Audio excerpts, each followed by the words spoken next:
അടിപൊളിയാ.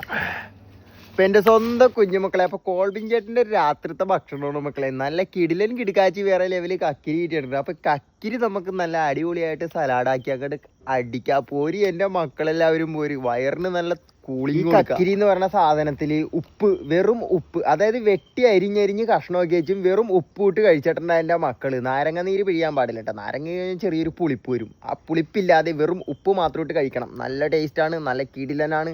ഇത് പിന്നെ ജ്യൂസ് അടിക്കും, അതായത് ഉപ്പ് മാത്രം ഇട്ട് ജ്യൂസ് അടിക്കും. ആഹാ, അത് വേറെ ലെവൽ ടേസ്റ്റാണ്. അപ്പൊ എന്റെ മക്കളെ, അത് നല്ലതാണ്, ശരീരത്തിനും നല്ലതാണ് കേട്ടാ. എന്റെ മക്കളെ കോൾബിൻ ചേട്ടൻ അങ്ങോട്ട് സെറ്റ് ചെയ്യാൻ പോണേ. എന്റെ മക്കളില്ലാതെ എന്ത് സെറ്റ് ചെയ്യല്? എന്റെ മക്കളെല്ലാവരും പോര്, നമുക്കങ്ങാട്ട് സെറ്റ് ചെയ്യാം.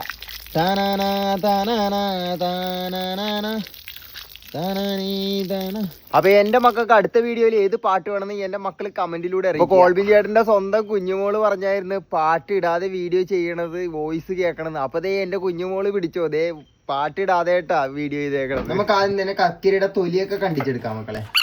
നല്ല കിടിലനായിട്ട് പീസാക്കാം മക്കളെ. കട്ട് ചെയ്ത കക്കിരി നമുക്ക് പാത്രത്തിലോട്ട് തട്ടാം. നല്ല വറ്റൽമുളക് പൊടിച്ചത്, ആവശ്യത്തിന് പൊടിയുപ്പ്, അതിന്റെ കൂടെ ഒരു മൈസൂർ പൂവൻ പഴം. മൈസൂർ പൂവൻ തന്നെ നല്ല അടിപൊളിയായിട്ട് അങ്ങോട്ട് മിക്സ് ചെയ്യാം. അപ്പൊ എന്റെ മക്കളെ, നമുക്ക് അങ്ങോട്ട് കഴിക്കാം. നല്ല അടിപൊളിയായിട്ട് ഉപ്പും നല്ല ചെറിയൊരു എരിവും ഉണ്ട്. ആഹാ എന്റെ മക്കളെ, ആ പഴത്തിന്റെ മതിരിപ്പും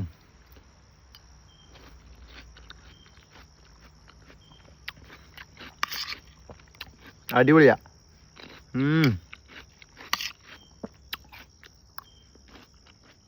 ടേസ്റ്റ് ചെയ്യണം കേട്ടാ.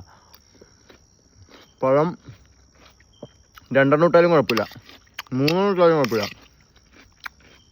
വേറെ ലെവൽ ടേസ്റ്റാ.